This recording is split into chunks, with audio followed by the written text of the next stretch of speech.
foi uma outra polêmica deste desfile que os evangélicos se dizem, né, se entenderam que aquela ala que faz uma crítica ao conservadorismo, né, é para eles e que eles foram retratados como sardinhas em lata, como é que...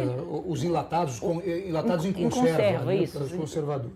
Os enlatados em conserva, os conservadores. Isso está se colocando também como uma intolerância religiosa, ou seja, era tudo que o PT não precisava, porque são votos que o PT quer conquistar e precisa conquistar, né, Bruno? Porque a gente já comentou aqui, eu e o Bruno, os votos do PT já estão cristalizados e os votos do Bolsonaro também já estão cristalizados. Tem uma faixa ali que não está acompanhando a eleição, que, inclusive, queria a tua avaliação. Talvez agora, com essa polêmica do desfile, passe a prestar atenção e entender que tem uma eleição presidencial neste ano no país, e essa turminha aí é que vai decidir quem é que vai vencer a campanha.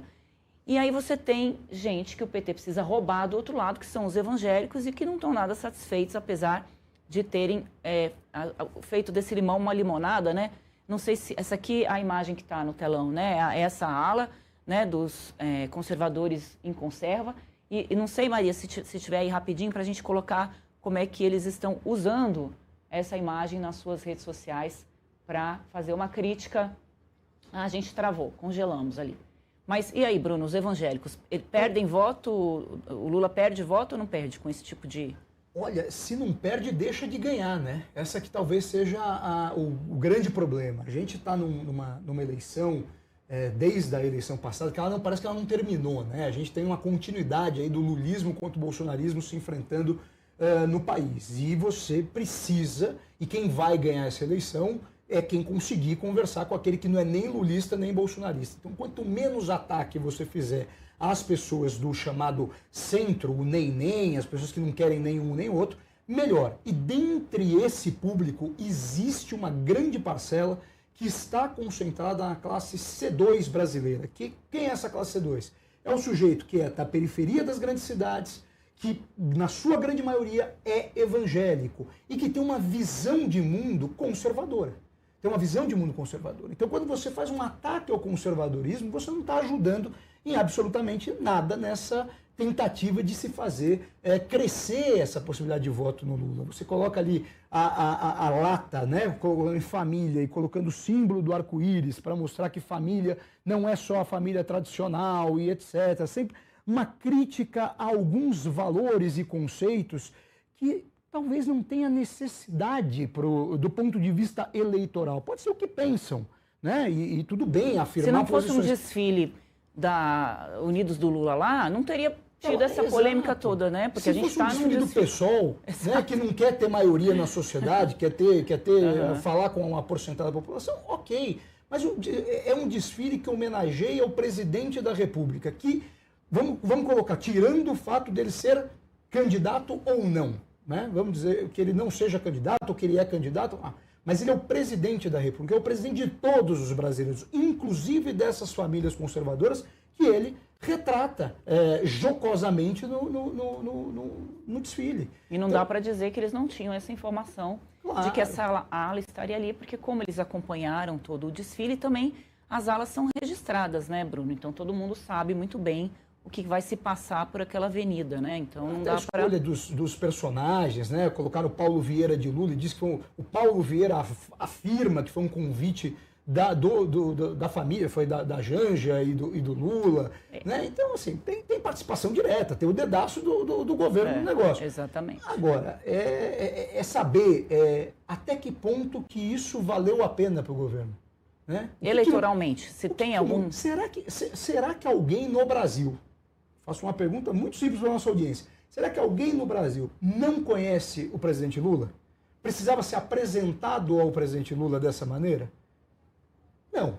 Eu imagino que todo mundo no Brasil conhece, até porque ele disputa a eleição desde 89. Ele é centro né? Até antes, ele foi deputado federal e foi candidato a governador de São Paulo. Ou seja, desde os anos 80 que a gente ouve falar de Lula no Brasil. Ou seja, contar a história dele, né? Do ponto de vista de propaganda eleitoral, o que ele ganhou nisso? Nada. Então, na minha avaliação, Bruno, eles usaram... O objetivo ali era pegar imagens para a campanha. né? A gente tem uma campanha eleitoral que tem a televisão ainda, tempo de televisão. É difícil você preencher aquilo, né, praticamente todos os dias, e você colocar uma imagem do povo saudando a imagem do presidente Lula. Para a campanha, os marqueteiros iriam usar essa imagem com certeza, o que acho que agora nem isso vão poder usar, né? Porque o TSE certamente deve, pelo menos nisso, espelhar o que decidiu para o Bolsonaro, né, no 7 de setembro, e impedir que essas imagens sejam usadas ali durante a campanha, porque também não vejo nenhum ganho eleitoral para isso, a não ser, né, tentar mostrar que as pessoas estão ali aplaudindo o presidente. Eu discordo de você que seja um desfile para falar da imagem, da história do presidente Lula. Eu só vi campanha eleitoral, se tanto abre alas ali, né, que você já colocava de cara ali o Bolsonaro retratado de Bozo, o Michel Temer roubando a faixa, né, e então a Dilma Rousseff, né, ali também, ali já era assim, a eleição entrando na avenida. E também se tratou de temas que o PT vai trazer como suas principais bandeiras para as eleições deste ano, para um eventual próximo mandato do presidente Lula, que é a escala 6x1, e também a questão da soberania, né? Então você tinha ali uma ala mostrando lá o Mickey Mouse, né, numa crítica a essa vinculação, né, dos bolsonaristas, principalmente do Eduardo Bolsonaro, com o Donald Trump. Então são os temas da campanha. A gente está vendo a imagem aí do Mickey, né, e do lado a imagem da ala do PT, né, com a estrela do PT.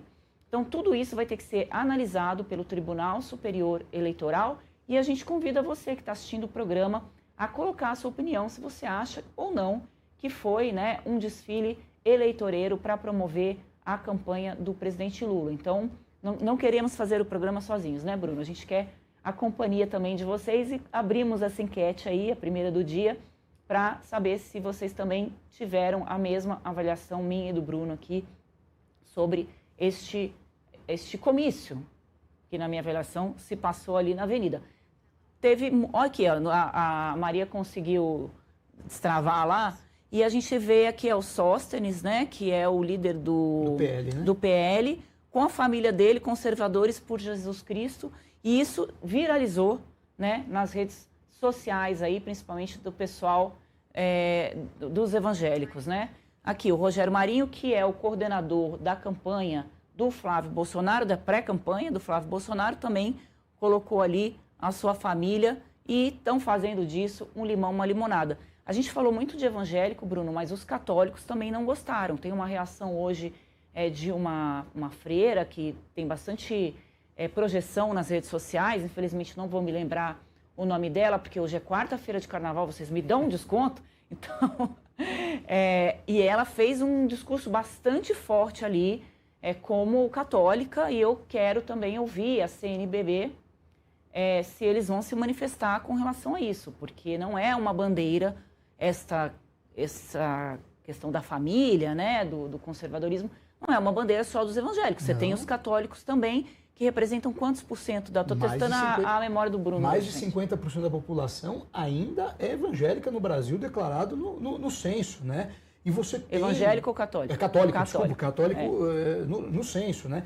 A maioria do povo brasileiro é católico, né? A maioria é católica, e se a gente juntar católico com evangélico, dá quase 80% da população que é cristã, né? Ou seja, está dentro do cristianismo, cada um dentro da sua denominação dentro do cristianismo, mas o Brasil é um país majoritariamente cristão, né? E o cristianismo é conservador, né? Porque se defende a família, se defende a figura do pai, da mãe, do filho, né? Se a gente pensar toda a lógica que se constrói em torno da figura de Jesus Cristo, né? A gente se a gente for olhar o que é quando a gente vai fazer o Natal, né, que tem ali, faz o templo, né, quem que é? Maria, José e Jesus, né? Sempre essa lógica. Então, o brasileiro é conservador, é cristão do ponto de vista de posicionamento, e mais conservador nos costumes. Portanto, de uma, vamos dizer assim, como que é de um erro, é de uma fragilidade a escolha do a Maria me soprou aqui que 56,7%, né, da população católica, mais 26% de evangélicos, isso, né? Ou seja, passa dos 80% que a gente Os 56% é só católico, né, Maria? É isso. Quem se diz católico. Exatamente. Né? É bem verdade que hoje a gente ainda tem muita gente que se afirma católico, mas não é praticante, né? Você tem menos... quando a gente fala do evangélico, é que o evangélico ele é mais fervoroso, talvez, nas suas posturas, né? Na forma de levar as mensagens, né? Então, talvez essa seja a grande diferença entre o catolicismo e o evangélico. Mas do ponto de vista geral, do que se pensa como sociedade, como se pensa como projeto de vida mesmo, a projeção que se faz é justamente dentro da linha do cristianismo. Né? Então é um erro primário do governo. Foi um grande erro, um tiro no pé, se a gente pode dizer assim, porque se não ganha de nenhum lado, a única chance que tem é de perder um público que poderia talvez vir, até porque ficou em alguma parte insatisfeito com o governo Jair Bolsonaro, principalmente no que tange a questão da economia, né, que poderia vir hoje para o governo Lula numa tentativa de recuperação, e do outro lado um risco gravíssimo de ser impedido até de uma candidatura, dependendo do que pode acontecer.